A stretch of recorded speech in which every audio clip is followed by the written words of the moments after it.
Welcome to Recently Logged, where this week on our Halloween special, we have two special guests, including our dog.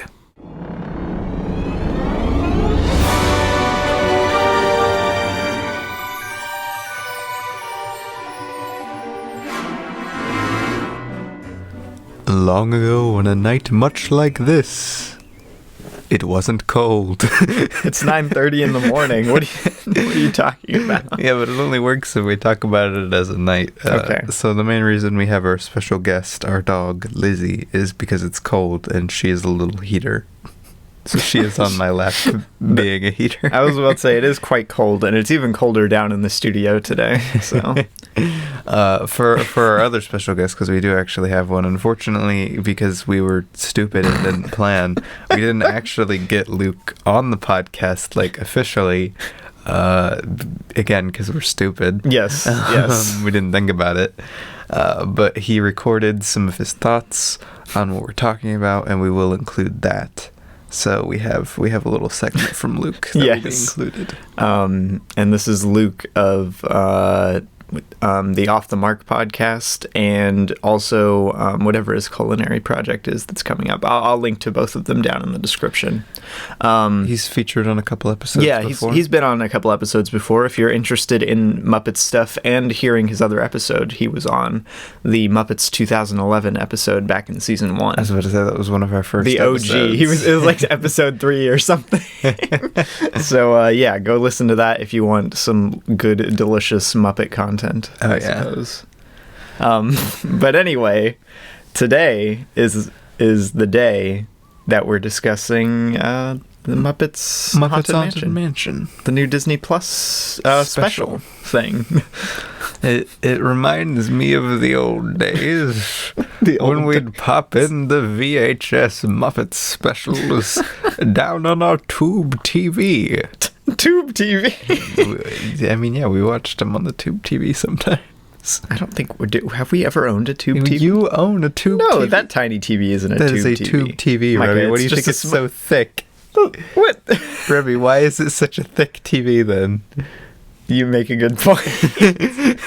maybe I have a misconception of what tube TVs are. Yeah, so this is actually a thing we did. We're not that old. We just have VHS. Yes. But anyway, let's get into the stuff you need to know about Muppets Haunted Mansion before we state our thoughts on it. Let's do it.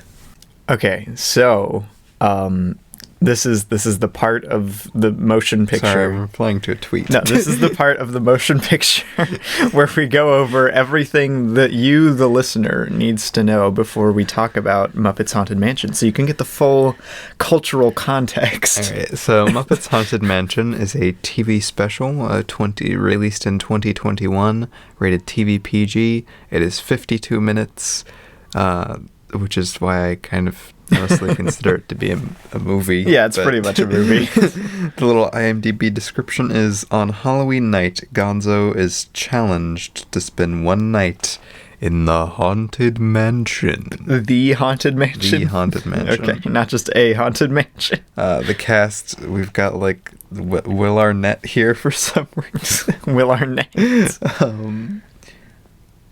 Dude, what? I don't even know how to pronounce her name. I don't even know if I want to try. Miss Henson. Miss Henson. No relation to Jim Henson, I'm assuming, but who knows?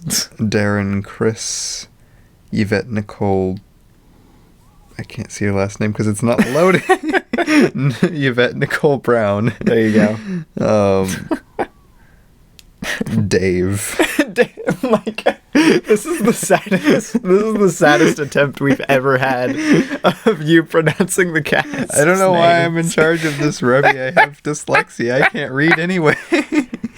Okay, well, if you really want to know the cast, they're credited down in the podcast description, or you can just go to IMDb and look. Directed by Kirk R. Thatcher. My boy Kirk over here. Written by Bill Barretta, yes. Who voices Pepe, by the way. Oh, and that's cool. Kirk R. Thatcher and Kelly Younger. Very cool. I like it. I like it a lot. Which we've done something else from this director before, by the way. Yes, Mr. Kirk R. Thatcher. We have done one of his films before on the podcast. He directed the hit movie. It's a TV special, too.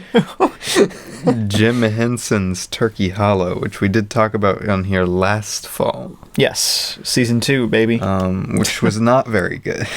No, it wasn't very good. He also directed Muppets Now, which is also Wait, not he very did? good, Oh, but man. That's a whole different topic. Yikes. Yeah, no, Muppets Now is not good. It's bad, even. But yeah, but he also directed this, so it kind of redeemed himself, maybe. He's also directed some of the old Muppets specials, I think. Yeah. But yeah, Muppets Haunted Mansion, Rebby. It released on Disney Plus about a week ago, I think, and we're going to talk about it. That's all you need to know. Yeah. Here we go. All right, first we're going to be hearing from our very special guest, Luke. So, Luke, what do you think of Muppets Haunted Mansion? It's really great, but it is a big shame that this is the one piece of Muppets content we're going to get in the next 5 years. And, the next thing, it's going to be, a Muppets Easter special, straight to Disney Plus, in 8 years. And it's going to be good, but then they're not going to do Muppets again at all, because they hate me. And Disney hate me. Just look at the MCU content at the moment, everyone hates me. Even if we just got, a Muppets Most Wanted every 3 years, I'd be pretty satisfied. And then straight to Disney Plus specials, that'd be fun too. But nah, we don't even get that. But hey, my man Walter's represented, so I don't really care. I do care. I really want more Muppets content. Daryl Chris should have been the main human. Will Arnett's fine, but I'm kind of sick of him and things. Last year's fandom, Lego Batman, he's riding that Lego Batman hype hard. Daryl Chris is the best. Anyway, Muppets Haunted Mansion, good. Give me more. Just more Muppets. No more Muppet Babies, because that stuff's terrible. I mean, rubbish. See, I do the British. Okay. So I guess we can put recently logged under Man on the Street podcasts now. Right, we got our Man on the Street. Got a Man on the Street segment in recently logged.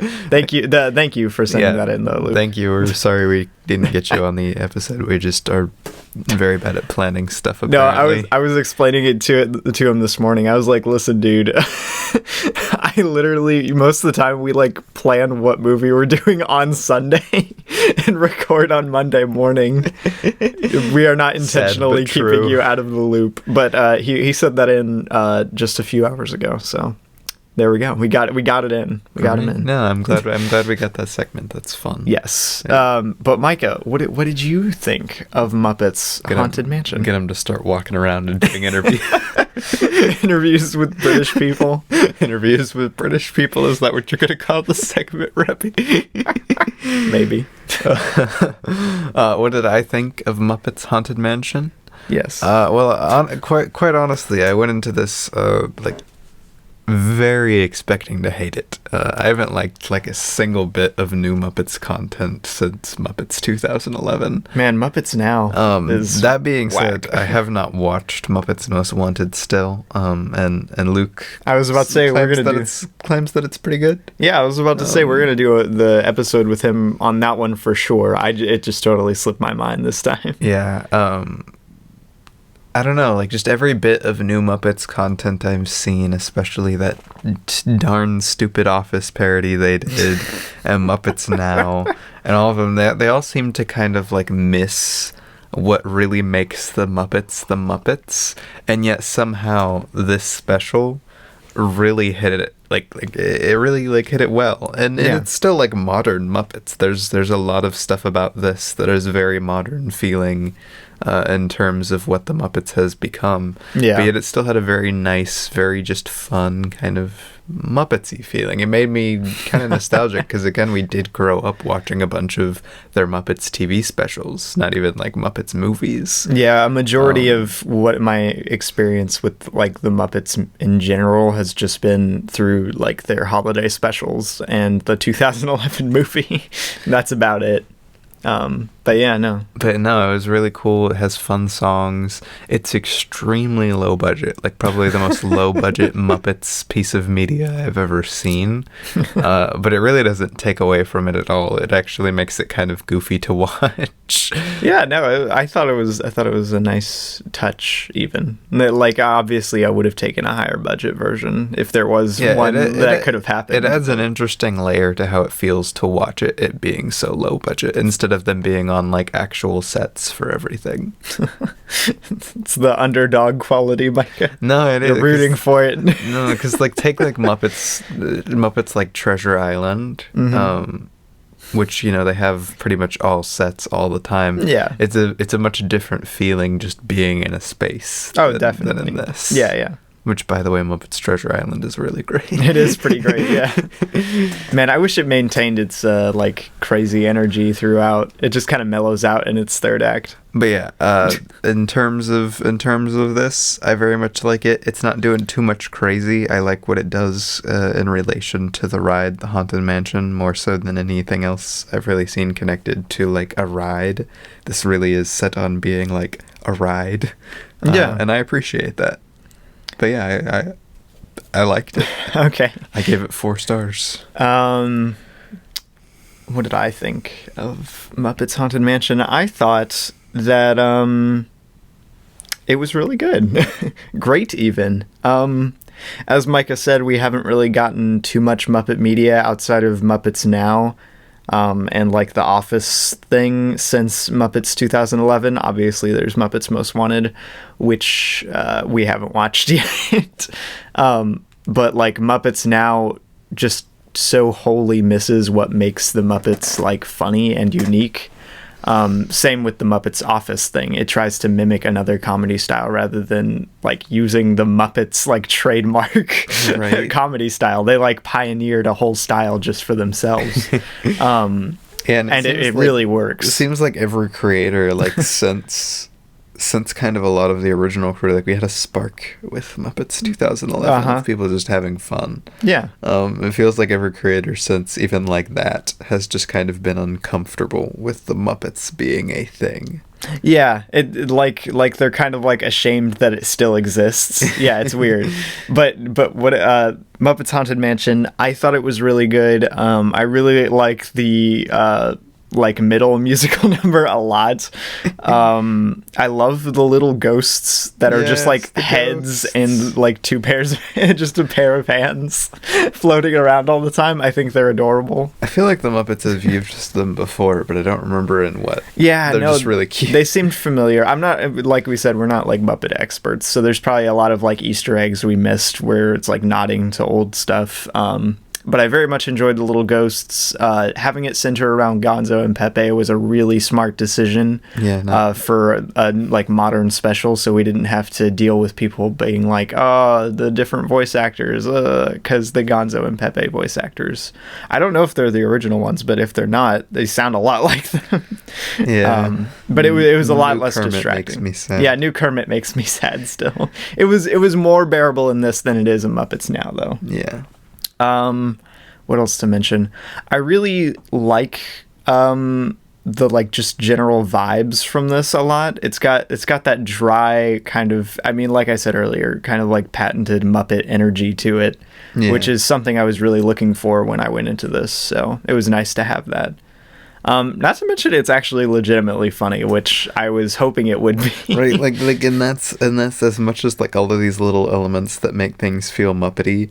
The one thing that like Muppets Now definitely isn't is just like this is just funny. Yeah, like it's just genuinely funny stuff. Jokes. Yeah. Yeah. But that basically sums up my thoughts on it. It's fun, it's good. I really like the puppets, especially the old Gonzo puppet. The old Gonzo puppet. That is cinema, I think. That needs to be held in the highest regard above anything in the world. Yeah, the real highlight of the special. It needs to be displayed in a museum, and not even just like a Muppets museum. Not just the like Muppets. World famous, like museum. The Louvre. We'll have to keep it in mind. We'll have to see if Luke can sneak it in there while he's over there. Yeah. But anyway, let's move on to the main discussion, Micah. Welcome to the main discussion. This is the meat, Micah. The meat. I misbranded it yet again. It's true. I typed into the recording bar. I'm like, all right, what's this segment called? And I said main discussion. It should be the meat. We changed it to the meat. Because we're not vegans or vegetarians. We're Arby's, Remy. We're Arby's because we have the meats. We have the meats. I see. But anyway, Micah, is there a question that you want to ask about this very special? This special? This special.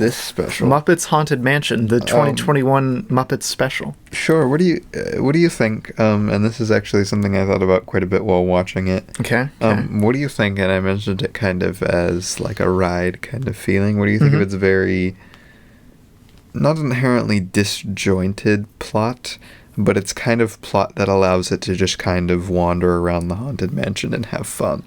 So what are you asking? Like, what do you think of the way the plot works in this movie? The Okay. plot structure, the type of plot it is. Okay. The sort of plotty plot. I think it's kind of like bouncing around everywhere. Nature actually works really well because that kind of, once again, as we mentioned earlier, kind of suits the Muppets like style. Like that's what the show does from what I've seen of it. So it kind of makes sense in that regard, and the fact that it's adapting a ride that's basically just a series of spooky vignettes, it makes a lot of sense to me anyway. Yeah, no, I was actually that was one of the things I was really happy about going into it, because take like Haunted Mansion, the Eddie Murphy movie. And I mean, like, yeah, it's got like, it's inspired by Haunted Mansion, and it's got a lot of references, but like this is like a Haunted Mansion ride thing. Yeah, like I mean, they even have several direct references to the ride, and it feels a lot while you're watching it that you're kind of on a ride with Gonzo and Pepe. Yeah, and I think that's a lot of fun. Like I would take this as an actual ride, bouncing around, listening to the fun songs. But yeah, no, it's really interesting. This is like a way better adaptation of the Disney ride Haunted Mansion than the Eddie Murphy Haunted Mansion is. And this one features Will Arnett, which is an inherently good starting point. Yeah. But no, I thought that one of the coolest things about it is that it does like this plot structure kind of thing that is constantly just going from thing to thing. The only technical time it slows down is when it hits its little itty bitty emotional core. And not that it's bad, I'm just saying like it's itty bitty. It's itty That's what bitty, you're saying. Which works for the special still. Yeah. And I think it's just it works really well to get that like Muppets special feeling. Yeah, and I think it's sort of bouncy quality as we've now dubbed it. Kind of lends itself to it feeling a lot like it keeps the pacing up, so it feels a bit shorter than it actually is. Yeah, and I think but in a good way. And I think it helps with budget stuff too. Like I feel like this is a very good thing for the thing, because it is very clear that most of the things that they are in are not real, and if you spent a lot of time in them, it would feel very like they would start to feel very flat. Yeah, but we'd never really feel flat because we're constantly going from location to location. Yeah, no, it's good stuff, and I think, very much like it. I think there are several practical doors, and I think part of the room for the bride is practical. But I'm not really sure much else. I think anytime they're like sitting on something or touching something, it's more often than not practical. Yeah, like the props, but I'm saying part of the room itself I think was practical for the bride's room. Yeah, that would make sense. But yeah, do you have a question? I do. One of the biggest problems I have with the special at the moment is how long the Pepe bride sequence is. It just kind of slows it down in the third act. I was going to ask what your thoughts were on it. I would tend to agree that I think the Pepe bride thing is kind of its worst moment. Oh yeah, definitely. In terms of, to me, I mean, it's fun. It's kind of funny when it's first introduced. And I'm sure they just wanted kind of a way to separate Pepe from Gonzo to do their big ending Yeah, Gonzo the big Great climax. Yeah. Which, by the way, the Gonzo the Great climax is fantastic. It really is. But I feel like they could have done something different with Pepe. I don't know. It's just kind of weird, and it goes on for a long time. So then after the climax, Gonzo has to go in to the wedding and be like, Pepe, you're stupid. Pepe, no. And then they bust out of the window, and that's it. So it feels very like weird and very like secondary. But I think literally the only problem with it is just that it's too long. Because like the idea of it's not bad. I really like the king prawn stuff in when they first get introduced. And That's their musical number is hilarious. Right? No, the musical number is great, and you get the Walter cameo, which is amazing. I was not expecting Walter content, but I got Walter content. The Walter content. That's what Muppets Now is missing, Micah. It's true. Where's Walter? Where's Walter? But yeah, no, like, it's just, I don't know. It stretches on for a bit too long, I think is all I can really say about it, because there's nothing like egregious about it stretching on too long. It's just a little bit too long. Yeah, it feels like a really like funny bit that just goes on a bit too long. It overstays its welcome. That's really honestly one of the only problems I have with this entire special is just that. Which, I mean, it's only 52 minutes long, so... Yeah, there's not a whole lot here, and again, with how fast it's going, there's not a whole lot here that you can just, like, grab onto to dislike. Yeah. The only times it slows down is for the bride stuff and the Gonzo stuff. But speaking of that, what do you think of Mr. Decaying Gonzo himself? Old Gonzo. Old Gonzo, the big climax of the special. How do you think it works as like tying as a center into the special? It is the core of the special. How do I feel about it? I don't know. I feel like it works pretty well, better than it probably should. Right. But I don't know. I don't know what I'd like say about it, you know?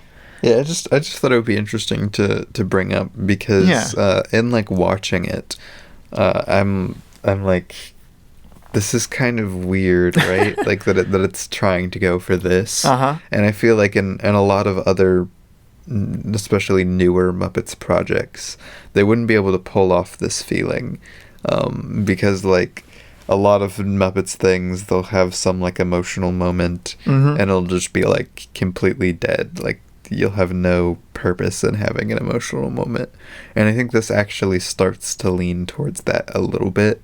Like it seems a little melodramatic for his big emotional moment. Yeah, a little bit. But I think there's something about the whole setup of this, and like the setting and everything that actually makes it kind of work. And instead of feeling like, oh, great. Oh no, we got to watch like a 3-minute scene. He's facing his fears. Yeah. It stays goofy and it stays fun, and we get a rehash of the Gonzo the Great. Doesn't have to be Gonzo the Great to be great. Yeah, I was about to say, I think it very much was like in danger of leaning into like, oh, this is boring, move on, come on guys, but it actually ends up coming off kind of sweet, and you're like, oh yeah, that's cool. I like it. I feel like this entire special just kind of cultivates the mindset of just kind of like, this is kind of cute, this is kind of fun. Yeah. Like, whereas a lot of new Muppet stuff doesn't do that. It's trying so hard to be like butt-gustingly funny. It's always trying to be like, these are your Muppets. It's the Muppets. Whereas this is just like being the Muppet. I said butt-gustingly, not gut-bustingly. What is that? That's hilarious. What? Oh my god. I didn't even hear that. Yes. That's amazing. I was like, wait a minute, did I just say that? Oh my gosh. But yes, no, I totally agree with what you just said, Micah. So do you have another question? I do. How do you feel about the fact that they went this route with a Halloween special. Like, they could have gone like something more in the vein of Muppets Now, where it's like just a Halloween party or something, but they chose to adapt a Disney ride as their Halloween special, which I thought was like an interesting choice. Okay, I'm gonna be perfectly frank with our podcast Being audience frank, here. I think this was the best decision they could have ever made. Oh yeah, no, I totally agree. I think a lot of the problems that people are running into with new Muppets is that they don't know what to do with them. They have no setting. They don't understand how to just use the Muppets to be the Muppets. Yeah. Like a lot of what the Muppets show was able to pull off, and even like some of the Muppet movies that are just kind of the Muppets being the Muppets. Yeah, they're just kind of hanging out, you know? I don't think that's really well understood in current Muppets. So doing this, and like I said, I grew up watching the old like TV specials, which always had a theme. Like I remember specifically like the fairy tale one, The Christmas Carol one, the Christmas Carol one, which like that's a well known one. Yeah, but I feel like that fairy tale one, which is kind of creepy. It really Not is. many people know. I think Miss Piggy That thing like scared slowly me. turns to gold or something in like this scared me as a tragic child. scene. Yeah. But yeah, like stuff like that, and that's the kind of Muppets special vibe, is that like, and it's part of what makes the Muppets so special. They can just be taken and put into any setting, and sure, they can just be the Muppets and have their own thing in like the Muppet Show kind of thing. But they're such fun characters that you can insert into any kind of story. Yeah. And I think for doing a modern adaptation of them, putting them into something that is already pretty goofy and fun. Yeah. And that most people will be like, yeah, the Haunted Mansion really works well. I was about to say, who doesn't like the Haunted Mansion? And it's like pulpy and kind of funny already, like a little slapstick already, the original ride. It was a great choice. Yeah, so take The Bride, and while the segment goes on a little too long, it is a really fun idea, and it shows to. I was about to say shows to go, goes to show. Oh my God, we're both dying over here. It goes to show why these two can go so well together, because like the two till death do us part joke is already super goofy and funny, and it feels like something that would have been written for the Muppets. Exactly, yeah. But yeah, it's good stuff. We can't talk this way. The show's to go. What do you think of our celebrity cast? Celebrity cast, we got our Will Arnett's. We got Will Arnett. We got John Stamos. We got that guy that Luke said should host the whole thing. What's his name? Darren Criss. Yes, he was quite fun too. I don't know. We got a lot of like stuff here. Yeah. Wait, Sky Jackson's in this? Yeah, whacked there's out. There's a lot of voicing in this from celebrities, which interesting, and a lot of the ghosts. I just wanted to mention, because I feel like the cameos, the celebrity cameos in this, are kind of weird. I think it's one of the weirdest things that feels kind of not Muppety about it in a weird Muppety way. Like the cameos in terms of other things, because I mean Muppets always have a ton of celebrity cameos. Yeah. But it was like very like weirdly, I feel like they didn't get all of the celebrities that they like, the specific celebrities that they wanted to get. So most of them are just weird like background somebody waving. Yeah, I think most of them work pretty well though. Like they're kind of fun. Yeah. I just thought it was kind of goofy the way that the celebrity like cameos are done in this. I like the John Stamos one a lot. The John Stamos one is good. It's pretty great. Will Arnett as a main, what do you think? I think he actually fits like the general vibe of this special specifically very well. I have very weird feelings. Yeah, it's kind of weird because like he works for this, but like then I think about the fact that it's Will Arnett, and I'm like, this is weird, right? Yeah, so I have very weird feelings on Will Arnett in general, because like average run of the mill Will Arnett. Run of the will. The average run of the mill Will Arnett I will probably not like. Yeah. But there are certain things that he does that I'm like, I like this, but I don't like that I like this because it's Will Arnett. Exactly. We don't like it because it's Will Arnett. We like it because he's actually doing a great job. Yeah, so like Lego Batman and like his performance in Hot Rod, and I actually he's great do in like Hot him Rod. in this. He's great in Hot Rod, man. Babe, no, babe. Oh my gosh, guys! If you've never seen that clip before, like Search go on Hot YouTube. Rod, I was Will about to Arnett, say, babe or something. go on YouTube and search Hot Rod babe scene. It is hilarious. Peak Will Arnett. Hot Rod on the whole is hilarious, though. It's true. If you haven't seen that, go watch it. But yeah, I don't know. I just thought it was interesting using him as like your main celebrity. He tries so hard to sing. He really does. He's really Poor giving Will. it. He's giving it his all, can't man. sing. He doesn't have the vocal range for that. He has like 2 inches of vocal range. I'm kind of sad though about that song. Which one? I think what is that song called? I was gonna check. Life Hereafter. Yeah. Yeah, Life Hereafter. I really like that song. I think it's the most fun song Oh of the yeah, show. it's easily the best number in the entire thing. But I was kind of sad because it was one instance where I actually liked New Kermit's voice. I liked singing New Kermit, and they immediately like don't use singing New Kermit after the opening. I was ready for like a Kermit number, and instead it was pretty ensemble-y with Will Arnett actually singing more than Kermit, which I'm sure was part of his contract. Yeah. But it was good stuff. What if you had to rank the songs though? I just realized we could do this as a fun little thing. If you could rank the songs, what would you do?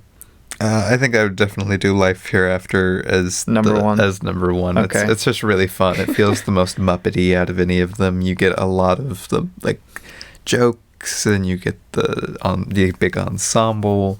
And you get the old guys rolling in there. It's so good. And it's a really fun Haunted Mansion reference. I really like that. Then I'd probably do... It's a tough second slot. I'd probably do Tie the Knot Tango. Okay. Fair enough. It's fun. And I'll be your pride. And then I will be your pride. That line is so funny. It's such a good line. Then probably Rest in Peace and Dancing in the Moonlight. I like Dancing in the Moonlight a lot. Dancing in the Moonlight's so much fun. But it's kind of, it's the credits song. Yeah, it is. I like the Rest in Peace.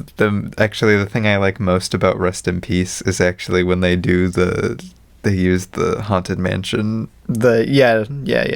song. I don't know what the song is called. What is that called? That's called 999 Happy Haunts, yes. Yeah, but I really like that song, and I was happy to see it used in something, because like even Haunted Mansion, Eddie Murphy used it at one point, and I just really like the song. It came off like in the Eddie Murphy one, it comes off like a Shrek 3 joke. Right, it does. And that is not a compliment for anyone who has seen Shrek 3. But I'm just saying I like the song, and I was glad it was used. Yeah. It's got a really nice hook. It's like do do do do do do do do.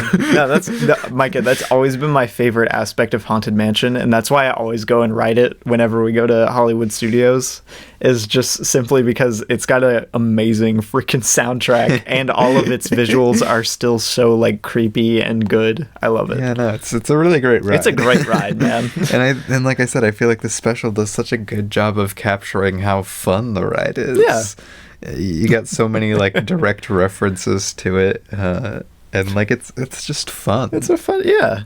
But he used to terrify me as a child. Revy, not to make fun of you on the podcast, but let me make fun of you on the podcast. But Monster Mansion used to terrify you. Okay, Monster Mansion is way scarier than Haunted Mansion has ever been. Robbie, Monster Mansion though. What about the time that we wrote it and they had the lights on? Micah, you do not understand how absolutely horrifying, like, the ginormous, like, Micah, that is like a 5 foot tall rat face 5 inches from my body. I do not want that. That is ginormous. I don't think I've ever found animatronics creepy though. Animatronics are the creepy. Okay, I have one fear. I have one fear, and that is animatronics. They are terrifying. Forget like photorealistic mannequins or whatnot. Animatronics are the creepiest things out there. What about in the Islands of Adventure, the Harry Potter ride with the animatronic Death Eater things that like pop out at you? Wait, what? Oh my gosh! Don't ride. even talk to me about that ride. I've not recovered from it, Micah. That ride is horrifying. That ride was so much fun. It is fun, but I also closed my eyes many times because there were real things popping out near me. At you like 2 inches away from your face as you're being woo woo. I don't mind 3D coming out at me, but when it is an actual animatronic that looks like it is about to murder me, I do not want it close to me. Dude, I got scared on the Mummy coaster. The animatronics on that scared me too. Dude, I don't know. Animatronics have just never scared me. They're creepy, man. It's just like this casing of rubber that moves at you. It's weird. I don't like it. Robbie's never gonna play finale. No, see, those are like fuzzy. They're not like the rubber animatronics. That's what bothered me. Are you telling me that if you went to Chuck E. Cheese back when they had animatronics, those things wouldn't freak you out? Because those things are creepy. Those things are horrifying. The animatronics are just absolutely terrifying. That's like that might be my biggest fear. Like if we're just talking like things that exist on the planet Earth that scare me, it's that might be number one. So how can we tie this down to the Muppets Haunted Mansion is the question. I don't know.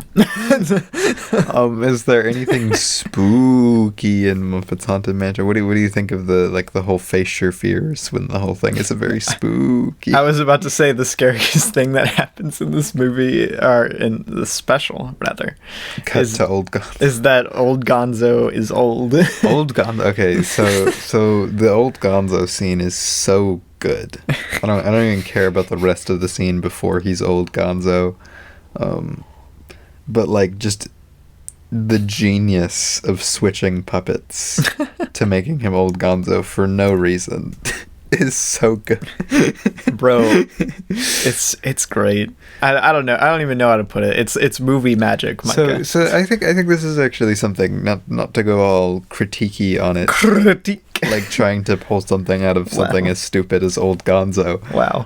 But I do think it's actually something that, again, is kind of a sign that they're using the Muppets well, in the terms of like the medium of puppetry.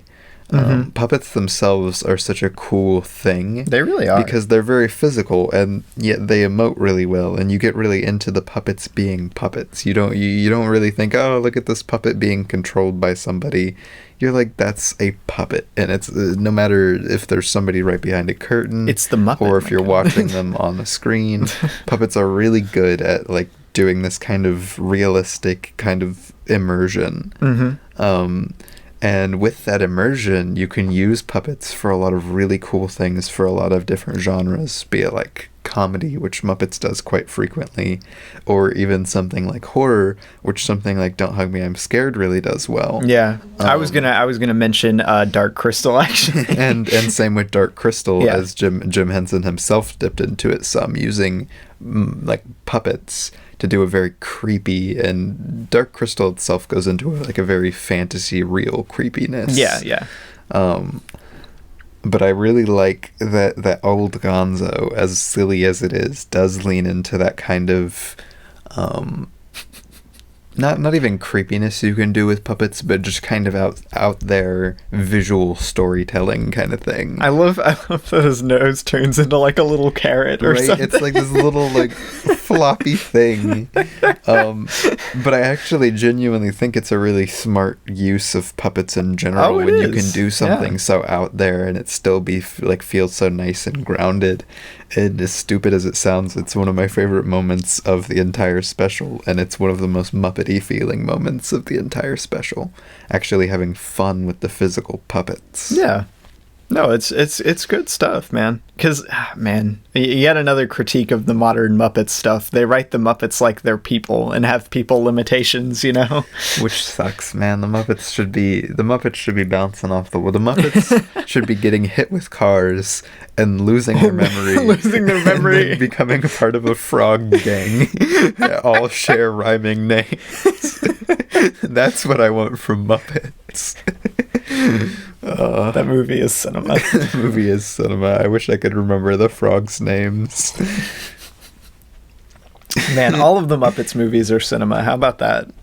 I haven't seen Most Wanted, so that's the only one. That's true. I mean, Soraya says it's good. Luke says it's good.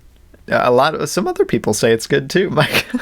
I've always liked Muppets Take Manhattan, though. Yeah, Muppets Take Manhattan rocks. But I mean that's essentially all I wanted to bring up about like Muppet Haunted Mansion in general. Part of me wishes it was a little like spookier, but I think honestly it's having way too much fun to like care that much about it, you know. Look, Ruby, I found them. Oh my gosh. Go to the Muppet Wiki, Micah. Click on the Muppet Wiki. Go. I must know their names. Yeah, I was about to say, if you scroll down, there should be a character section. Maybe. Okay, keep talking while I look for this. What else to mention? Part of me wishes it was a little... Yeah, I think I already said that. Part of me wishes it was a little spookier, but, you know. You just spoke those words. Oh my gosh, Micah. I had been waiting so long. But yeah, I don't know. It's definitely my favorite modern piece of Muppets media. I might even prefer it to the 2011 movie. Maybe, probably not. But it's close, you know. There's something about the 2011 Muppets that feels fully real. Like it's like this, but like fully realized. Yeah, I was about to say it's a bit better musically than this is. A little bit better music. It's got a full story because it's not just a special. It's got a higher budget. It's got like a celebrity cast that I think can fully embrace the Muppets kind of feel. Yeah. Amy Adams. That's true. Amy Adams, you've sealed the deal. But yeah, their names were Bill, Gil, and Jill. And they went, I think they sold like soap or something. Something dumb like that. Yeah, they sold soap. I swear, man. Muppets Take Manhattan. If you've never seen that movie, watch that movie. Kermit loses his memory and becomes a soap salesman. It's good stuff. It's cinema, Micah. But yeah, is there any other big things you wanted to mention? Honestly, I'm not really sure. I think a lot of this is just kind of, you know, because it's, you know, it's a special, it's pretty short. Yeah. And because of how fast it's going, there's never too much particularly to talk about. Yeah. In terms of like, oh, I can't believe that scene was that. I think just the biggest thing for me in general for the special is just how much it feels good to be. Yeah. Like, it just feels good to have Muppets again. Like, just not like Muppets Now Muppets, but like Muppets again. Yeah. And just them having fun and good songs. Yeah, and for real. Just fun stuff with puppets, and it made me happy. It made me nostalgic, and it made me hope of all hopes that they might be able to do another Muppet thing this good. I can't believe this is from the director of Turkey Hollow. I think he should never do anything grounded to reality ever. No. Stick to Goofy Muppets, please. Yes. And see, he did Muppets Now, but it's grounded to reality, so that's its problem. It's whack, man. But yeah, okay, last thing before we sign off. Okay. What is your favorite like joke or gag from the special? If you had to pick one or two, just as a favorite. Well, I mean, my favorite gag, if you will, is Decaying Gonzo. Okay. But some of my favorites are the rat thing with the X. I almost forgot about that. The fat rat hat thing. Yeah. Right this way. Right this way. Oh my gosh. That's one of my favorites. That's one I of really the liked that. That's been one of the single greatest moments of cinema in the past year. and the king prawn when it's first introduced. Because like like I said, it carries on for a bit too long with the bride stuff. But when the first scene when it's there, it's so good. It's so funny. And Pepe in general is just really funny in this. Pepe is hilarious. Oh wait, I've got it. Okay. I've got one of the top ones. So like when they first come up, Will Arnett starts speaking Spanish to Pepe. Oh my God. And he's like, "Oh, you speak Spanish?" No. And he says that in Spanish. I don't know how to say that in Spanish. But Will Arnett just like deadpan looks at him, and after saying all of the Spanish, it goes, "No." It's just so funny. That's one of the best reoccurring jokes in this whole thing. Right? Multiple characters just like randomly start speaking Spanish. It's great, man. I appreciate it. Yeah, no, I was actually going to pick the Spanish thing and the rat as my two favorites. They're so funny. And this special actually managed to pull off the screaming goat joke without it being like super there's cringy. A screaming goat joke, and it's actually good. Yeah, it's actually funny. Which I've never seen that before. And they pulled off like a I think the two skeletons doing the dun-dun. Yeah. No other Muppets content that came out recently. They would have tried that. Oh my gosh, they would have tried so hard. So unfunny. They would have tried so hard, and it would have sucked. But this actually pulls it off, which blew my mind. When they first popped up in the dun-dun, I was like, "Oh great, oh no, here we go, more of this." And I think that's another thing too. I think that's one last thing I'll leave this with. Okay. Is that almost everything that I was worried about them doing wrong kind of subverted my expectations for the good, leaving this to be a very, very fun experience as they constantly just moved on and like did all these things and pulled stuff off. It just makes me happy. Exactly. I was worried about with the dun-dun thing, that it was gonna they were just gonna stretch it on to like a minute-long scene. I'm like, please don't. And then after like 20 seconds, they're just gone. I'm like, yes. They use it. Do a joke and move on. They use it 3 times. Yeah. Rule of 3. Rule of 3. It's like a Family Guy episode. And then it's very short. It's funny, and they move on. Yeah.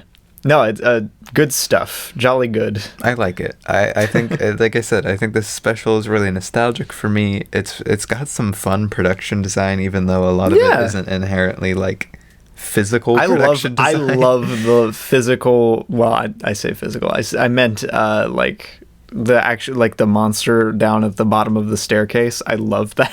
Right, and I love little details like the Muppet wallpaper. The wallpaper, yeah. Like just a lot of love was put into this, despite it being as low budget as it is. Mm-hmm. And I really appreciate it. I really like it. It's something that I would genuinely be proud to call Muppets content.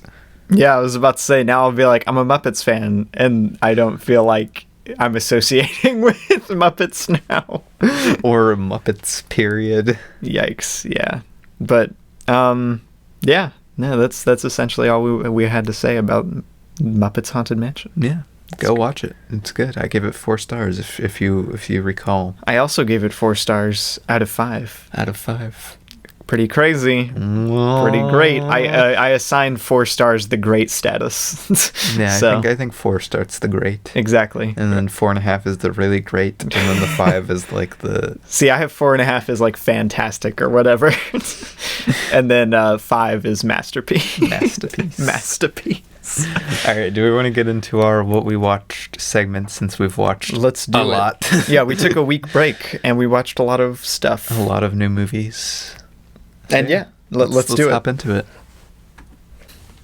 For those of you who don't know, this is a fun little goofy segment where we talk about everything we've logged on Letterboxd, a film, social media, and review site, since we did our last episode. Crazy. Which, because we took a break, we've got a lot to talk about. We did. We took a 1-week break. Our last episode, you said, was on the 4th? Yes. Our Midnight Mass episode released on the 4th. So, yeah, I've got a lot. We're probably only going to talk about feature-length stuff. We watched, but we'll get to it when we get to it, I guess.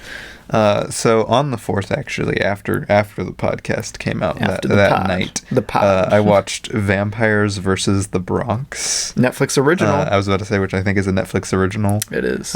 Which it's pretty goofy. It's not anything special. It references Blade like every 2 seconds. Wait, like really? Blade is a main plot point of the movie. That's hilarious. Which kind of describes how it is, but it's a lot of fun. I really like it. It's kind of like down to earth kind of vibe. It felt like a fun kind of Disney Channel movie, but like good.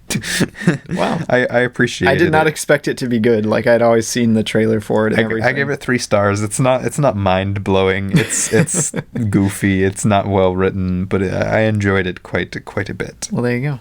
Speaking of mind blowing, Mike, we watched the best film of the decade. Bong Joon-ho's next Parasite. Yes, we finally saw Parasite. Our second Bong Joon-ho movie. We watched The Host first.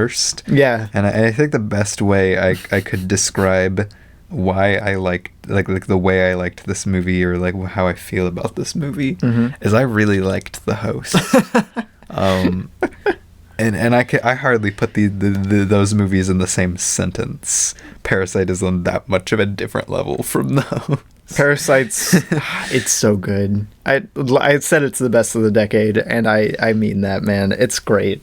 It's fantastic. It probably might be the best of the decade. Like, I think the 10s were a great year. Oh, for the cinema. 10s were an amazing year, but I think it's the best one. Parasite, like, it's just so good. I mean, we could talk about it for a long time. I was about to say, I think I mentioned in my review that it has a really great sense of spatial control to it, which is something that's so rare in movies. Spatial control. I was about to say, so good. It's so rare in modern movies to find that, and it was really refreshing. And the house they designed for this is so beautiful.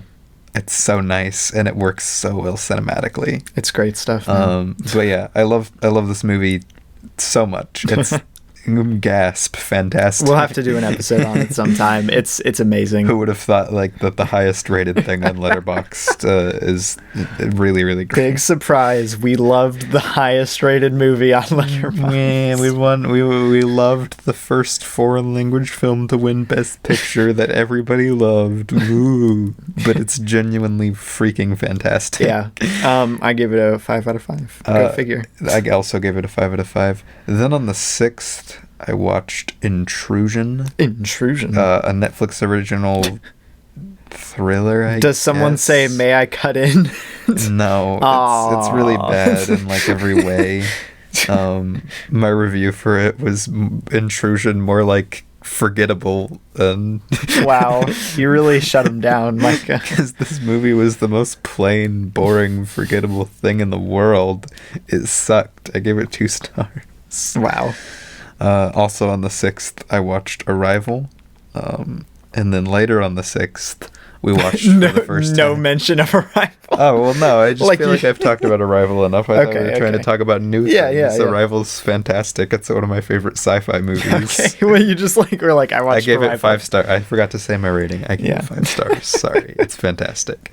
Then for the first time, we watched Steven Soderbergh's High Flying Bird. 2019, baby. Another Netflix original. We were just on it, I guess. And I didn't know what to expect going into High Flying Bird. I thought it was going to be more of a basketball movie, actually.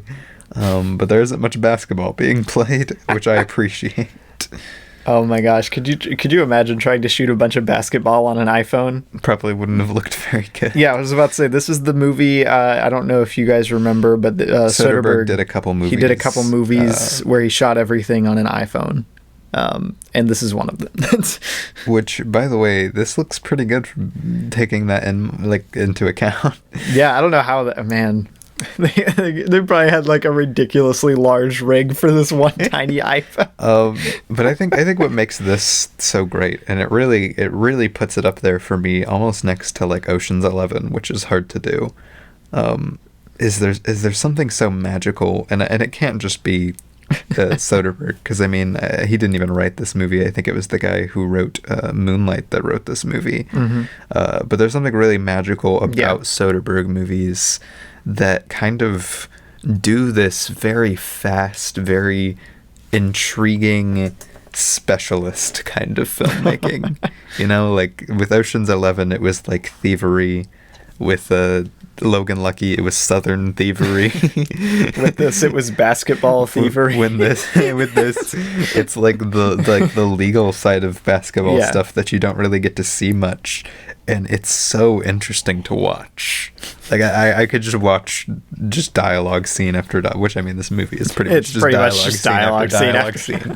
But I could watch that for forever, and this cast is amazing. Yeah, it's great stuff, man. I don't know how they did it, but they did it.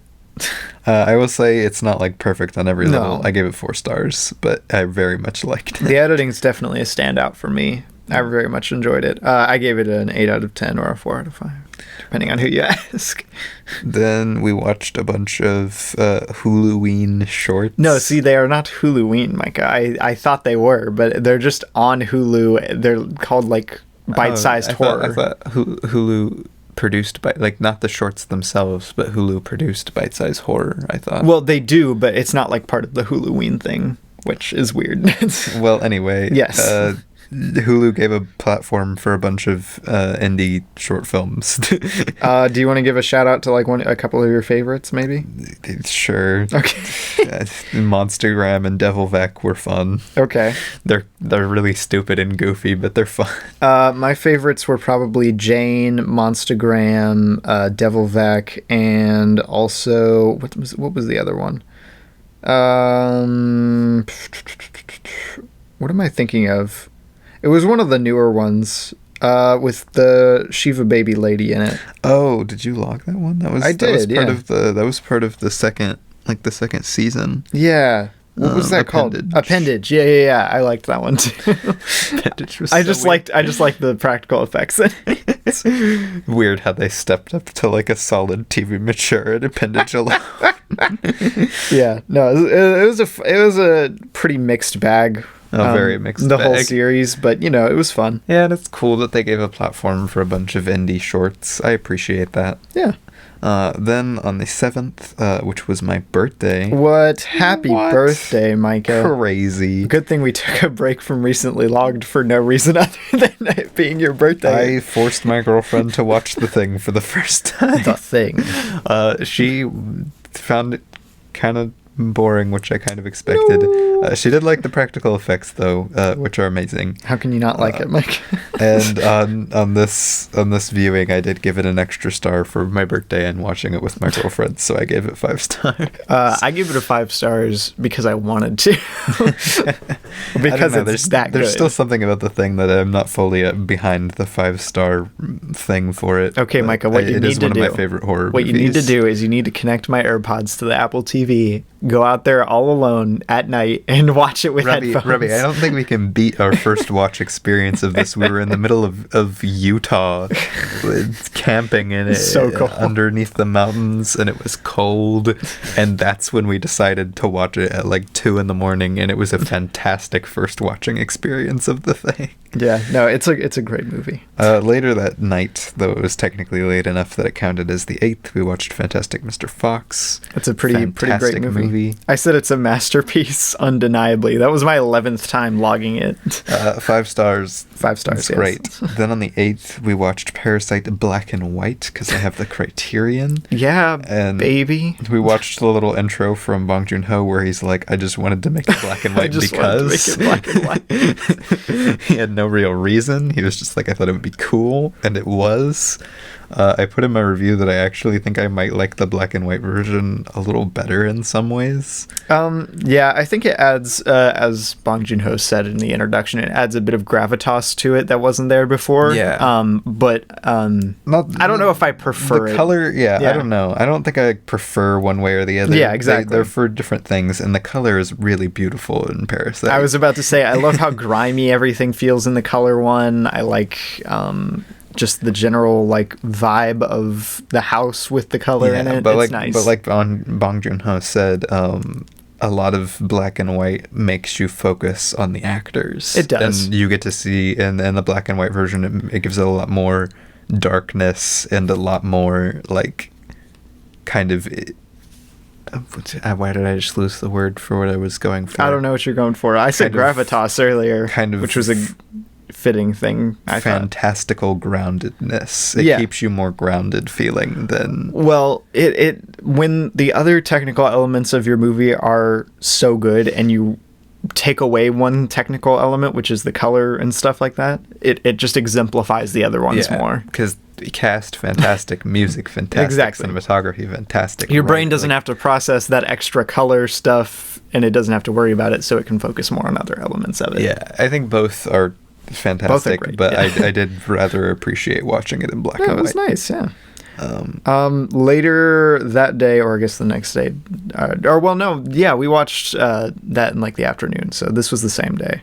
I watched the Lego Star Wars Halloween special for this year, Terrifying Tales, which is a really weird special.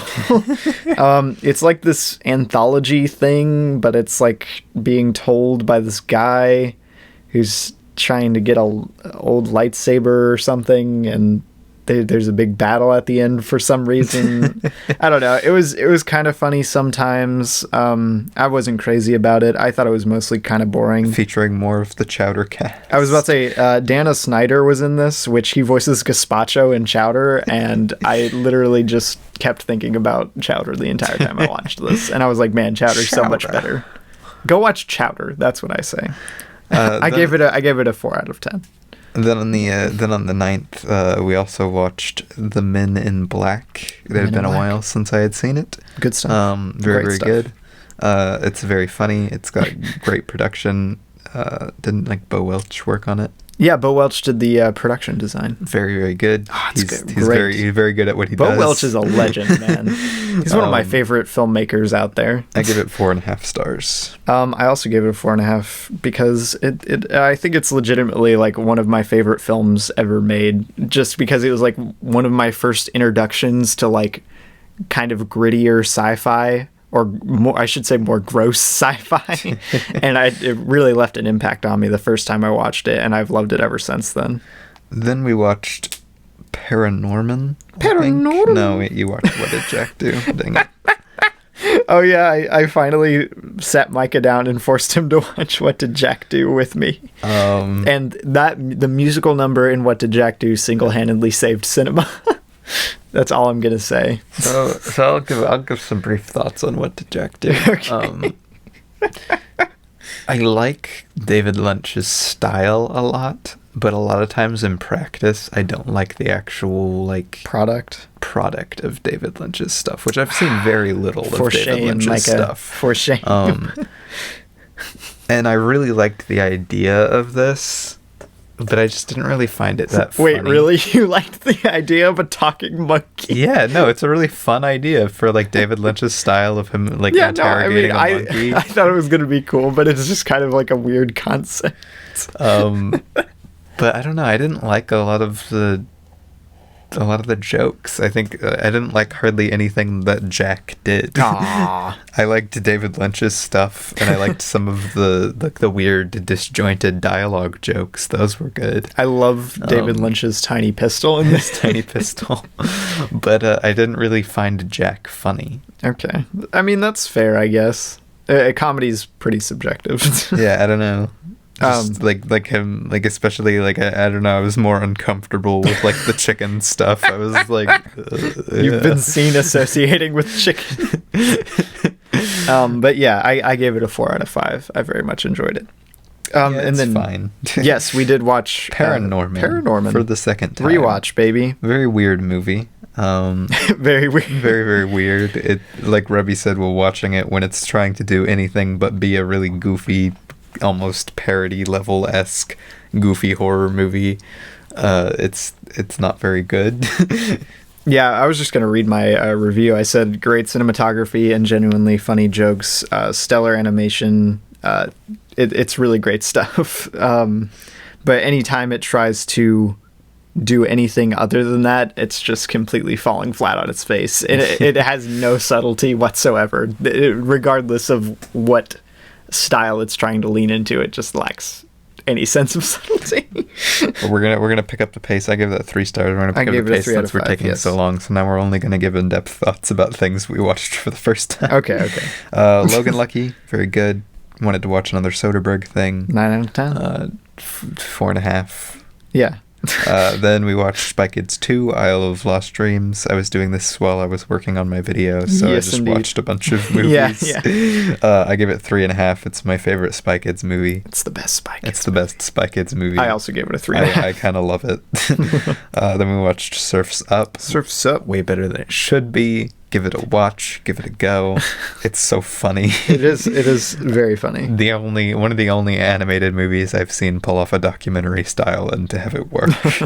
Yeah. I give it 4 stars. I also gave it 4 stars. Then we watched The Blob, The Blob. 1988 for the first time. The 88 version, baby. Which I didn't know what to expect. I haven't seen the old Blob. I have. But it was a lot of fun. It was, This yeah. is a fun 80s horror movie. I like 80s horror. It's the most Stranger Things a movie has ever been, I think. I can't see this not being like one of the biggest inspirations for Stranger But Things. Robbie, you gotta understand, like, everything that was big in the 80s was a straight, like literally, like, The Thing, Scanners, The Blob, Yeah, E.T. I They're know, all but like so this is Stranger this is the Things. most Stranger Things out of any of those, because I've seen all of those now. Yeah. Yeah, it's good though. It's got a lot of improvements to the original. Yeah, no, I think it's genuinely fun horror. I really like how they use the Blob as a horror creature. Mm-hmm. I think by the time it gets all big and stuff, it's goofy. But like, I mean, it was always going to be goofy. It's the Blob. It's a blob. What do you want, Micah? I thoroughly enjoyed it. I gave it 4 stars. Cool. I also enjoyed it. I also gave it 4 stars. So then, I just copied your ratings. Then we rewatched Black Panther for the first time in forever. Like, I think I've only seen it like twice since we watched it in theaters. Oh my gosh, I've only seen it one time. I That's a only lie. logged it one time. That's a lie that you've only seen it one time, though. Okay, so I've probably seen it. That was probably my 3rd viewing, because I think I do remember watching it like Yeah, at home. I'm pretty sure that was your 3rd. I must have been editing or This was something my though, 3rd because I viewing. didn't log it. But yeah, Black Panther is a weird movie because it's really good in a lot of ways, but it feels weighed down mostly by the MCU. Yeah, A definitely. lot of really cool concepts and stuff. Very fun. Great music, great cast, 4 stars. I give it a 3.5. Thought it was quite good. Then I rewatched Scanners for the first time. Which I liked it a lot better on a rewatch. I gave it 3.5. Scanners is fun, man. And then I watched 1922, the 2017 movie, for the first time. And I almost fell asleep. So if that's any indication of how the movie was, yeah, it's really not good. Bad cast, really bad screenplay. But you know, it was all right outside of that. I gave it a 3 out of 10. Then we watched Haunted Mansion. This was a rewatch for me. I'd seen the Eddie Murphy The Haunted Mansion before. This is my first time watching it, baby. Still not a huge fan, but it's fine. I gave it 2.5. Fine. It is a fine movie that is fine. It was the quote for my review. It is a fine movie. Then I watched No One Gets Out Alive, a 2021 horror movie. Did someone get out alive? Micah? Somebody did. What? I thought no one got out alive. It wasn't very good, honestly, which kind of made me sad because there were a lot of fun ideas in it, and I liked the cast, but it just the writing wasn't very good, and like the horror elements itself weren't very good, so it ended up just being mostly boring to watch, which made me sad because it was cool sometimes. Boring movies are always sad, Mike. I put cool concept, just not really well written at all. I give it 2 stars. Well, there you go. The score was very good. I liked that. Yeah, you mentioned the score to me after you finished watching it. Yeah, because it was actually standout of the movie. Well, yeah, no, I was saying like, oh yeah, obviously he liked it a lot. Then we watched. Then we watched Monster House for the first time, which I'd been trying to get Micah to sit down and watch it with me, but he never would. It looked because the animation so looks bad. like absolute garbage 90% of the time. But it was fun. But it has the film making itself in this goes so hard for In the no first reason. half. for no reason whatsoever. Why was the cinematographer trying this hard? Yeah, I think really, if it would have kept the first half energy throughout the whole thing, it would have been like, I would consider it close to a masterpiece, because it's just like the first half energy is just so good. I was about to say, its editing is great. so immersive. The cinematography is great, and like it really engaging. gets you into the characters. I don't know what it was doing. What was it doing? My God. But the second half kind of sucks. Yeah, once they actually get into the house, it mellows out a bit and kind of falls into some cliche stuff that I'm not crazy about. But if it had maintained its energy, like the first act energy for the entire movie, I would have been all over this. Yeah, I gave it 3.5. I also gave it a 3.5. It was a lot of fun. It is a lot of fun. Then yes, Kubo and the Two Strings, a rewatch. Kubo and the Two Strings. Watched it with my girlfriend for the first time, who I like to think she's a Leica fan, but she hadn't seen it. And yeah, she liked it. I watched it with your girlfriend for the first time too. It's probably the most visually appealing of the Leica movies, in my opinion. Like the visuals are outstanding. It's on a whole nother level, man. It makes the other Leica movies look like a screen test for this, you know? Right, because as good as Leica always looks, crazy. This looks fantastic. But I do have quite a bit of problems that I would have to go in depth to get into. Yeah, actually, I had always kind of had a problem with Kubo on a lot of levels, which I want to do an episode on it someday. It has enough to discuss that I'd want to do an episode on it. But the emotional beats actually hit me pretty well this time. But maybe it's because we've recently lost a family member, so that's probably why. But yeah, no, it was good. I ended up bumping it up a half star. Yeah, I gave it 4 stars. It's like a 3.5, 4 movie. Yeah, I gave it a 4 out of 5. Then we watched The Way of the Future. The Way of the Future. We watched the literal future. Turns out Martin Scorsese good at directing. Martin Scorsese good director? Question mark. So the first Martin Scorsese experience we ever had was Hugo. And I really still to this day do not like Hugo. And I do not think it's very... like it doesn't have the Martin Scorsese energy. It really doesn't. We watched The King of Comedy, and then we watched this, and we're gonna watch more because this I kind of loved this movie, The Aviator, that is, since I hadn't said it yet. Yeah, I was about to say, dude, you still haven't said the title of the movie. So yeah, we watched The Aviator, which by all accounts is a little messy. Howard Hughes biopic, by far the messiest thing I've seen Scorsese's name on. Besides, like, Shark Tale, I guess. But the energy is so good. The energy is immaculate. The filmmaking is so good. It's just messy. Leo's performance, the DiCaprio man himself, is really good, like, surprisingly good. I think it might be my favorite performance from him that I've seen, and I like his performances. No, I was about to say, I generally like him in most things, but he was actually, like, you could tell he was actually putting in the work in this one. I like it.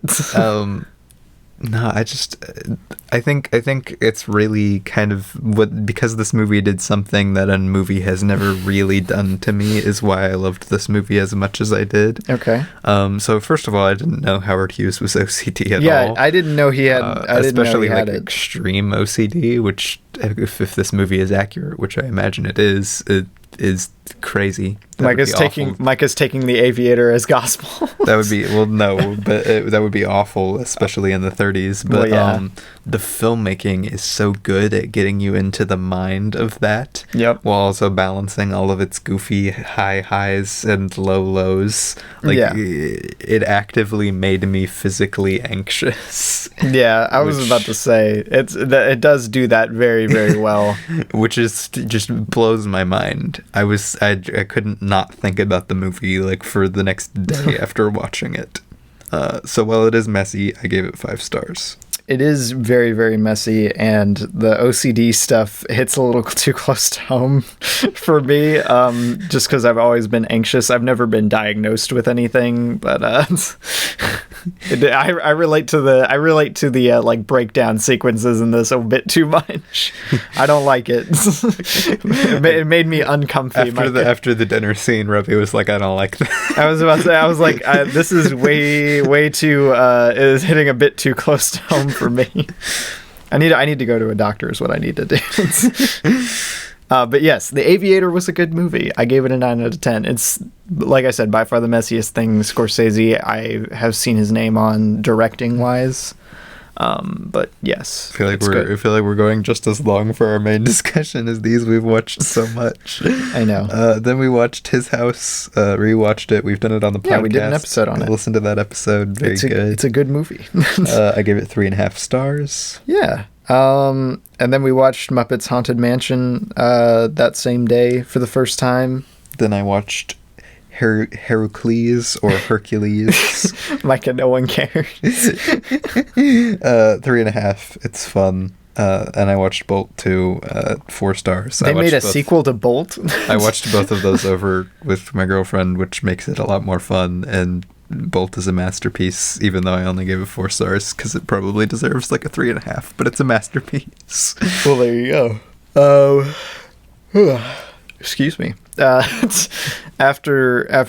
he was over at his girlfriend's house, I watched the Saul Bass directed Phase 4, which is a 70s sci-fi staple, which I didn't realize how like influential it was to sci-fi, because like all of the articles and stuff that popped up afterwards for it was like doing interviews with like sci-fi directors explaining how influential Phase 4 was to the medium of sci-fi movies in general. Phase 4, very odd movie by my favorite graphic designer ever. Yeah, it's just weird. It's not bad. It's got a really good sci-fi premise, and it looks so beautiful, man. I just want I want to see more Saul Bass movies. That's what I want. I watched the regular cut of it without like the alternate ending or whatever, but I do want to see the alternate ending. So, yeah.